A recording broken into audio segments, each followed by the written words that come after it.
Hello everyone, this is Steve Sarazian of Passive Wrappings, where we bring you the artists and designers in your community.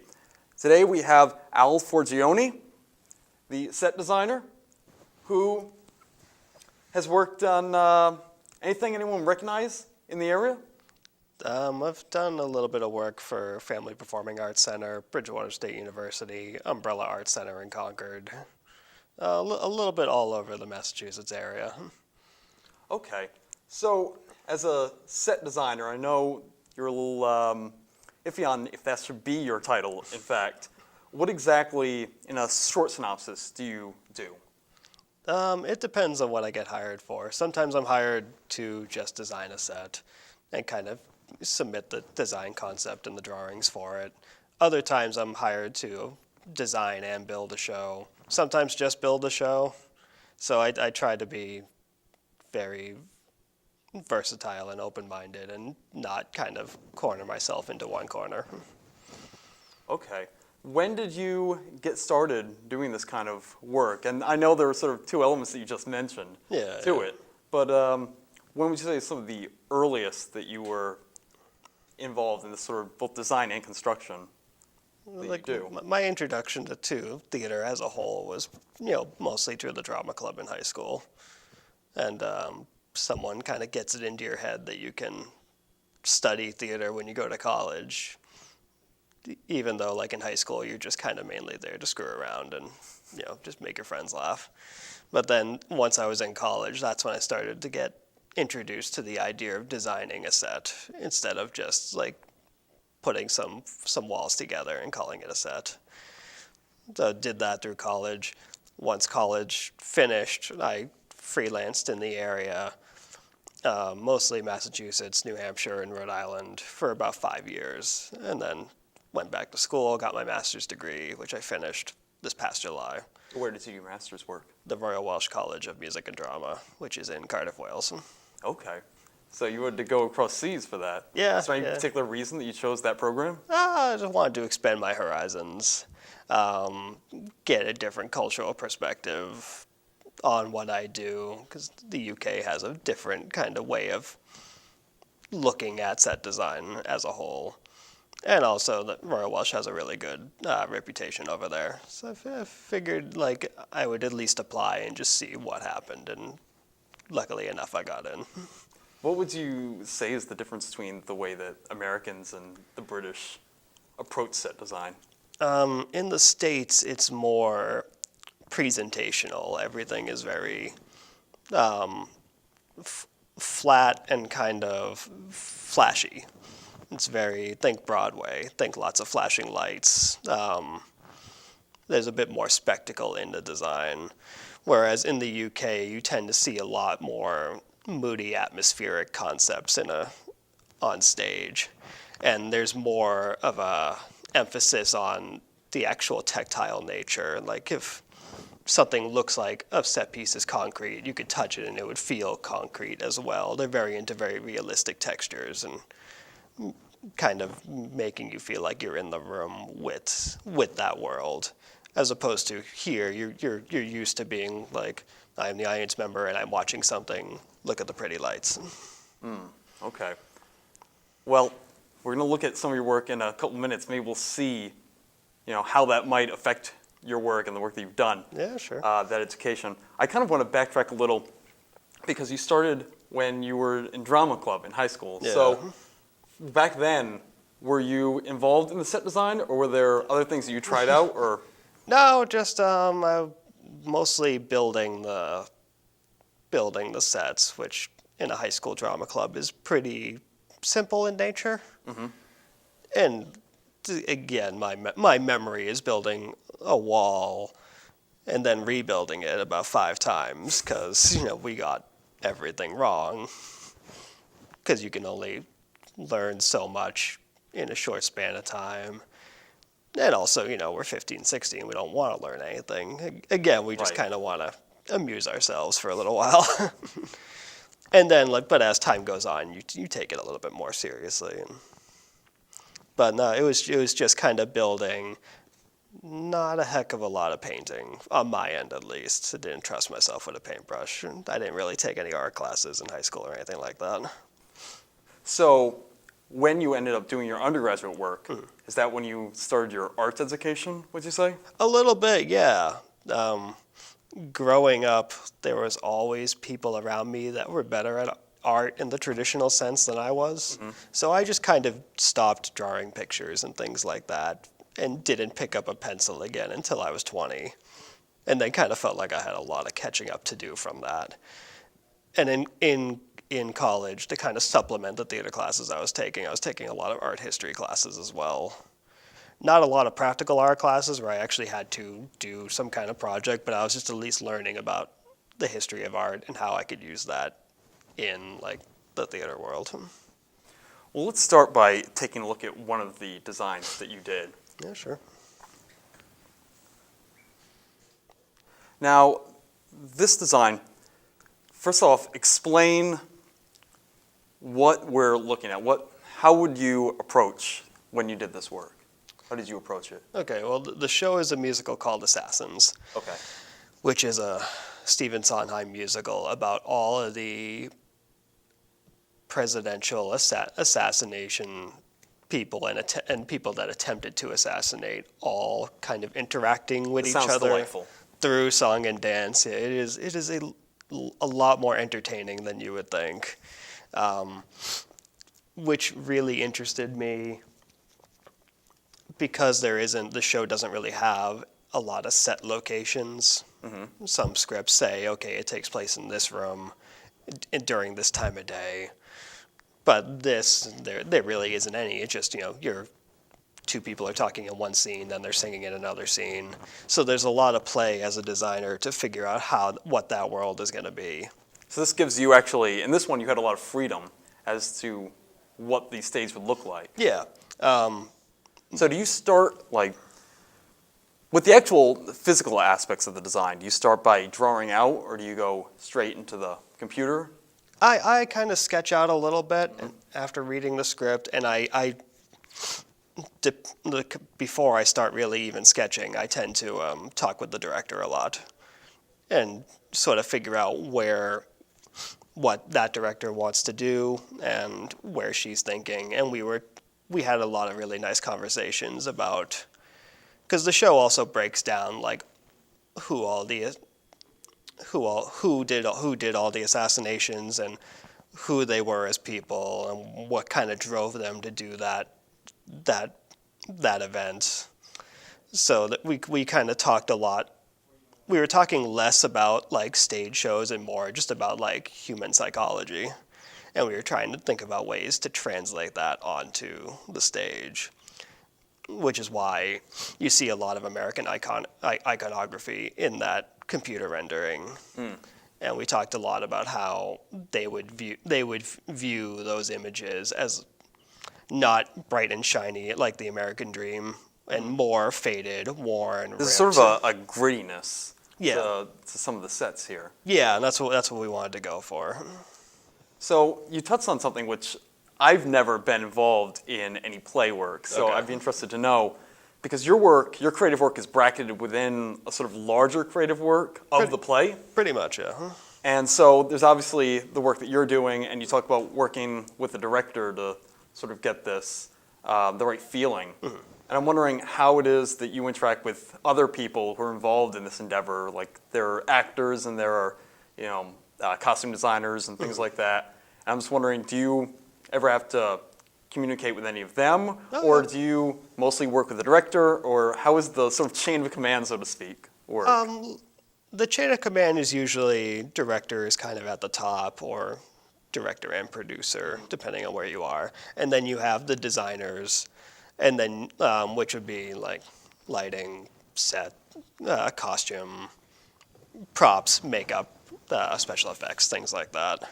And then you have like the technical advisors underneath that, and then you have the various like costume workshop crews, scene shop crews, electricians. And it just kind of trickles down and down and down and down. So it is kind of like weirdly pyramid shaped. And most places, there's, like any job, there's weekly meetings where we're all catching each other up on our departments. And sometimes those meetings are very productive, and like many other office jobs, sometimes they're redundant and not a lot gets done. Right. And you're just kind of sitting there and you're kind of wishing you were in the other room still working. And again, that kind of varies from venue to venue, show to show kind of thing. But yeah, before I really even start designing or thinking about designs, I'm talking to the director first. Because when you're designing in a vacuum, like, it just doesn't really work out.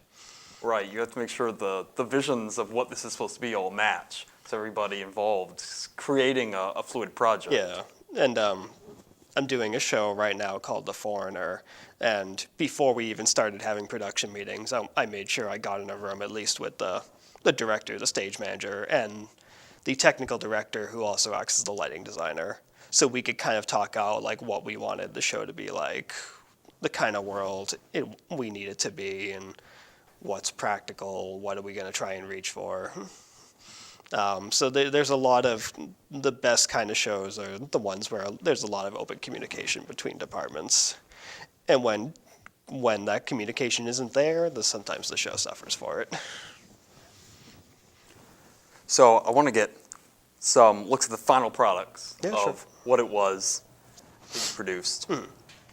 Now, what year was it that you were producing this? This was 2014. And this was at Bridgewater State University. So this was my first show back after I graduated, which was in 2010. I can't imagine there was a particularly large budget since this was being put together by Bridgewater. That was actually the second time Bridgewater has done this show before, because they did it when I was a freshman, like in undergrad. It's a good musical by Stephen Sondheim, who is one of the best musical writers that we've ever had.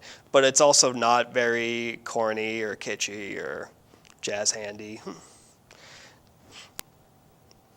So in terms of the scheduling for how the plays are put together, when is it that you usually want the set completely finished by? Obviously it can't be the night of the show starting. Yeah. Usually I try to have designs ready to at least show the cast on their first day of rehearsal, or early in their rehearsal process, so that they could say, okay, here's where you're going, here's what the set's going to look like, this is what you're going to be doing. But then, as the rehearsal process is going, there's also a build process happening, in terms of scenery, as well as anything else that needs to get built, like props and costumes. And most places there'll be a week of dress rehearsals and tech rehearsals leading up to the opening night. And usually by the time that kind of tech period starts, that's when that's when the scenery is meant to be finished, or at least workable, so that the cast can be on it. Usually most places, they try to get the cast on the set as soon as it's safely possible to do, to get actors familiar with what their blocking needs to be on the set, as opposed to just rehearsing in an empty room.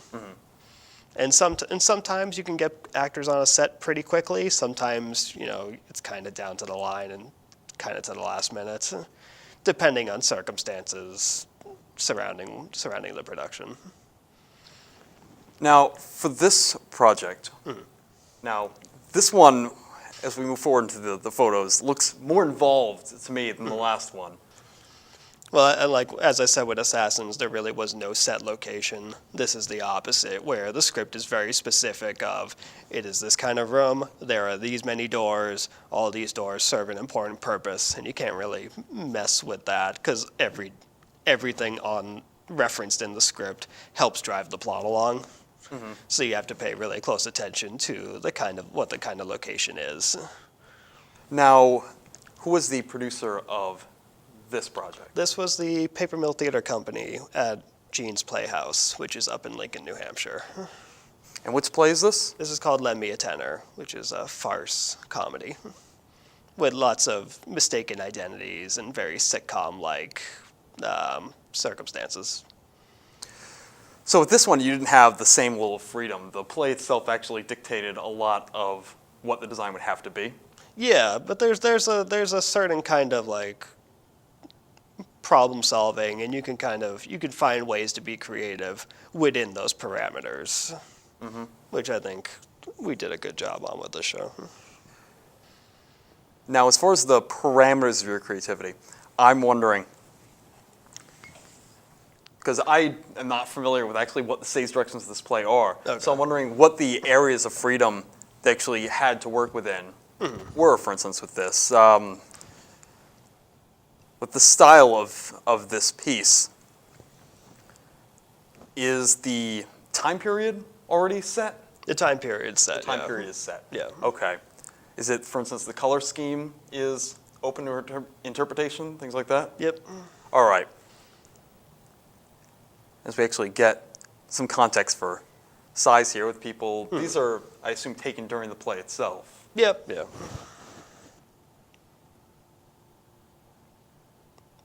I remember that was a very good cast. And they were very fun to work with. Let's talk more about the actual construction of the sets. Now, these are obviously, well, actually, it's not obvious. I don't actually know. Are these plywood that you use with sort of hollow doors, or what is the actual sort of materials that you would use in a set like this one? We tend to use thin plywood, like a 1/4 inch thick, and use that as the facing. And then we frame those with, depending on the show and the resources, sometimes you do stud walls, kind of like 2x4 stud walls you would find in your house. And sometimes the general stage construction is that it's made out of 1x3, 1x4 pine. So that it's lightweight, it's easy to store, and it's easy to throw them together in different configurations pretty quickly. That tends to be how most kind of theatrical structures start out. But then depending on, like if it's a scenery that actors need to crawl all over, you're gonna do more 2x4, 2x6 stuff that can take a lot of weight and take a lot of abuse. So that way you've got people's safety in mind. And if it's something people stand on, like if they're standing on a platform or something, it's going to be more like 3/4 inch plywood. It's going to be, we use a lot of the same building materials and techniques like people that build houses would do. Theater is essentially taking what other jobs do and just kind of modifying them for our own needs. Has all of your work been in stage plays so far, or have you worked in any other mediums? I did a little bit of TV work when I was in grad school. I did some set dressing for a TV show and got a good idea of how TV shows operate, how they differ, or how they're the same from theater versus TV. I've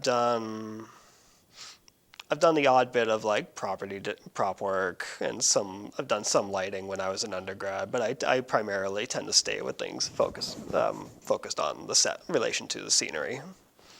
That tends to be my area of expertise. It essentially started off when I was in high school, like building very bad walls, and I've just kind of been improving from then on. Are there different expectations for television than from stage plays in terms of the set design? Or are they more or less the same? They're pretty similar. With the nice thing with film, or like with a lot of film, like in terms of like a drama or something, if you're designing a room that gets used, you can essentially design the whole room as opposed to like Lend Me a Tenor where you're only seeing like one half of a room. Right.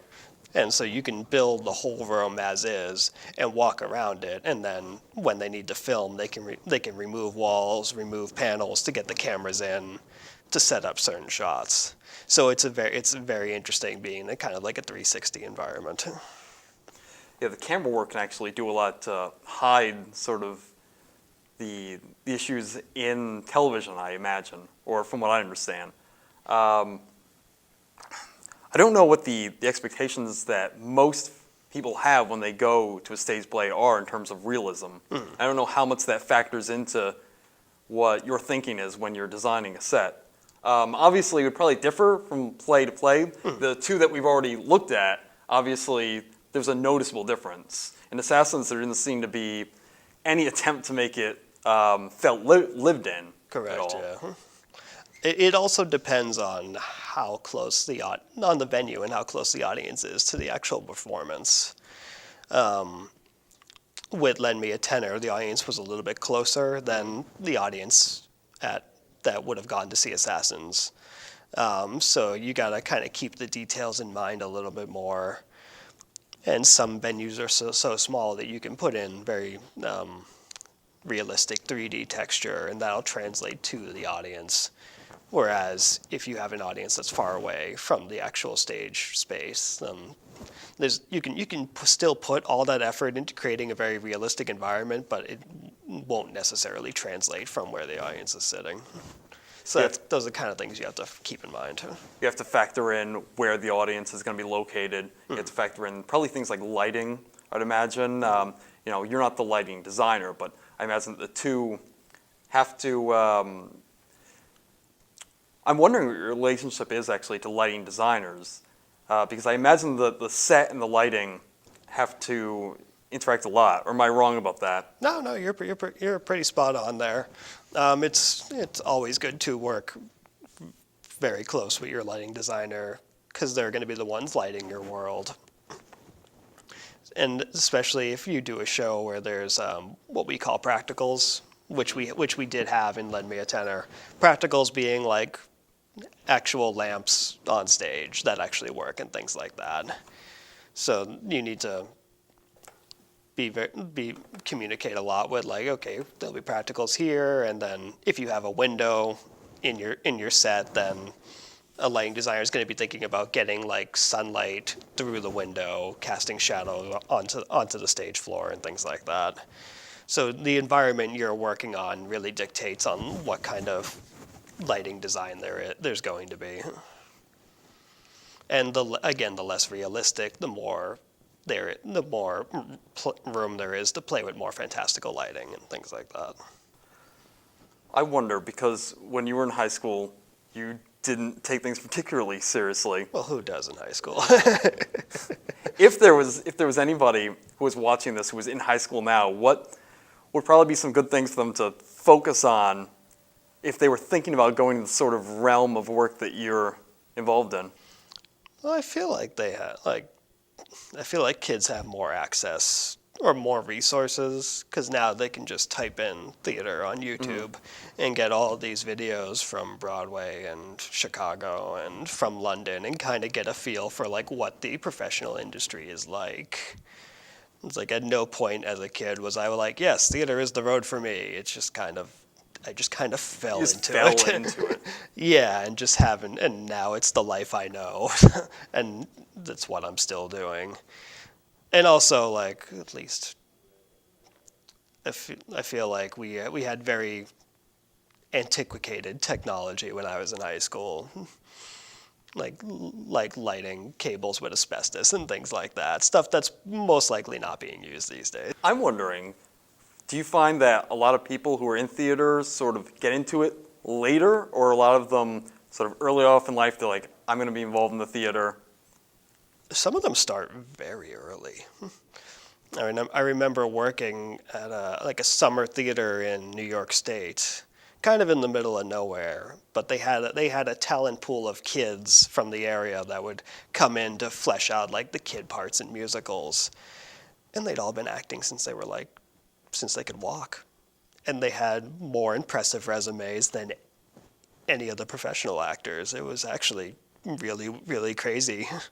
Like, these were kids that were 12 years old, but already had, like bit parts in movies, were playing, episodes of Law and Order, and had all these like regional like championship certificates in like competitive singing or things like that. So some people start really young. Some people might start like in like the middle school, high school area. Some people don't really realize until they get to college. Is that what you felt? College is where I started taking it a little bit more seriously. and kind of saw the benefits to continue doing it, and kind of started meeting people like, yes, you do this full time. This is possible. This is not just something that has to be like something I do on the side. It can be a full-time thing. Well, before we go, is there anywhere where people can go and see more of your work if they're interested in knowing more about you? Oh yeah, there's my website, which is forgionedesign.com. That has a lot of my design work and a lot of the stuff I've made over the years. I'm on LinkedIn. Don't know like the address or anything like that. But like those would be the two main places to look. And I just updated my website, so it's fairly up to date. That's great. I want to thank you for being on today. Yeah, happy to be here. This is Steven Saragian signing off for Passive Wrappings. And if you have an idea for future shows or you have any art events that are in the Randolph area that you'd like me to cover, go to my website, findtheminddesign.com, and send me an email.